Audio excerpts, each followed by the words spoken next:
Hey there, how's it going? It is your muscle building coach, Lee Hayward, back in the basement for another home gym workout. And today we're going to be doing a total body workout.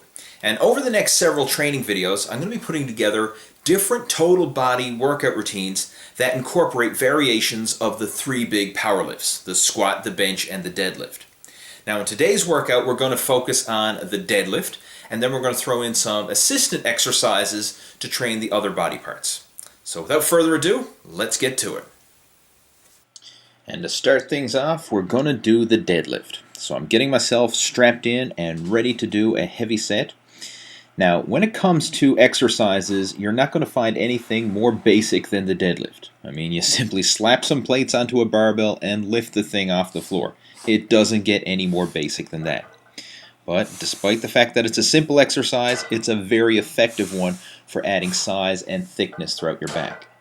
Now for this move, we're going to do 3 heavy sets of 5 repetitions. But I want you to do as many progressively heavier warm-up sets as you feel you need in order to get up to your top working weight set.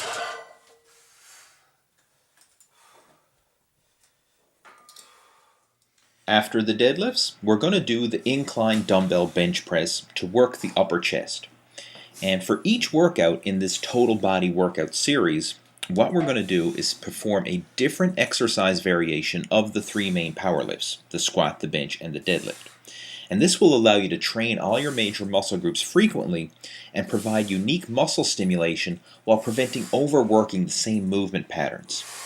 So in the case of dumbbell bench, you can have more freedom of movement with your hand positions, and many people find that this actually places less strain on the shoulder joint compared to doing the same movement with a barbell. Now the next exercise in our workout is the front squat. And this is an awesome squat variation that places a lot more of the emphasis on the quadriceps compared to regular back squats. Now the exercise itself is a lot harder than a back squat, so you're not going to be able to lift as much weight. And not only that, but it's also more of a technical lift that's going to require a lot of practice in order to master. And many people actually like to do this exercise in a Smith machine to make it easier to perform, especially while you're learning that proper squatting technique. And that's what I did myself. I actually started doing front squats in the Smith machine, and this forces you to keep your body upright because the Smith machine is traveling in that set path, so you can't fall forwards or backwards. So it makes it easier to learn the proper front squat technique, and then gradually you can work your way into doing free weight barbell front squats. Now when it comes to doing front squats, what you may find is if you're doing multiple sets, it's going to place a fair bit of strain on your wrist and your fingers, especially when you have your hands bent back holding the bar in place. So a little tip that you might want to try is using wrist straps. The same straps that you would use to reinforce your grip, you can use these as handles for doing front squats. So all you have to do is loop the strap around the bar. So I've got one set up there, and I'll just show you how to set it up. It's straightforward. I mean, you just got to take the strap apart and loop it through, and this will allow you to set up for doing front squats and give yourself a little handle to hold so that it's less strain on the actual wrist and fingertips. And you may find that this variation is a little more comfortable and allows you to perform front squats with less pain on the wrists. Now the key to doing front squats is to keep your elbows pointing as far forward as you can.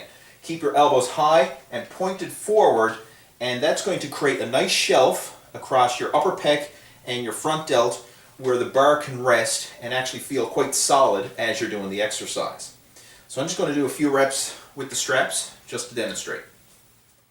So you notice as I'm setting up here and using the wrist straps, I'm still keeping my elbows pointed forward and keeping those elbows high. Now if you have trouble doing front squats and you find that the bar has a tendency to want to roll forward, then what's happening is you're not holding your elbows high enough. You need to keep those elbows high in order to position your front delts and your upper chest in such a way that you can actually rest the barbell there. So again, start off extra light, even just using the empty barbell, and get used to the technique and get used to holding your elbows high as you do the exercise.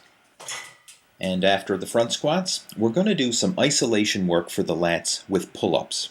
Now, if you're not strong enough to perform pull-ups with your own body weight, you can choose to do lat pull-downs instead. I mean, it's a very similar exercise and it's going to work the lats in a similar manner. And with each workout in this total body workout series, we're going to perform different isolation moves after the squat, bench, and deadlift variations.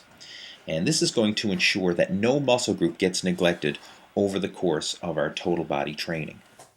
And to finish off our workout, we're going to perform some work for the abdominals, starting with the leg raise to work the lower abs. Now, when it comes to training the abs, these muscles are endurance muscles and they respond better to higher repetitions of at least 15 reps a set, and really focus on feeling your abdominals contract as you're doing the exercise. Now, with the leg raise variation, if you find keeping your legs straight too challenging, you can always bend your knees, and this will make the exercise easier while still working the lower abdominals. After the leg raises, we're going to do some standing cable crunches for the upper abs. And I really like including cable crunches because it's one of the few exercises that allows you to work your abs from a standing position. Now for this one, keep the weight moderate and the reps high. Really focus on squeezing and contracting your abs with each repetition. Now to perform this move, you can use a high pulley from a cable crossover setup, like I'm using here, or you can also use the lat pull-down station and simply stand facing away from the weight stack and do the cable crunches. Now I'm using a rope attachment, and I find that this is really comfortable on the neck and the shoulders because it actually bends with your body as you're doing the exercise.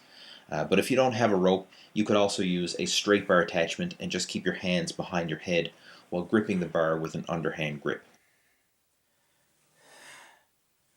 And to quickly recap our workout, we started off with the deadlift for 3 sets of 5 reps, followed by the incline bench dumbbell press for 3 sets of 10 repetitions. After that, we did the front squat, again 3 sets of 10 reps, followed by pull-ups or lat pull-downs, your choice, 3 sets of 10 reps. And then we did some work for the abdominals with the leg raise, 3 sets of at least 15 reps a set, followed by the standing cable crunch, again for 3 sets of at least 15 reps per set. Now this is a total body workout because we still hit all the major muscles of the body through the deadlift, the bench press, and the squat variations. But in the next video in our series, we're going to focus on some different variations of the 3 main power lifts, along with some different isolation moves at the end. So if you haven't already done so, make sure to subscribe to my video channel so you can stay up to date with all those latest workout videos.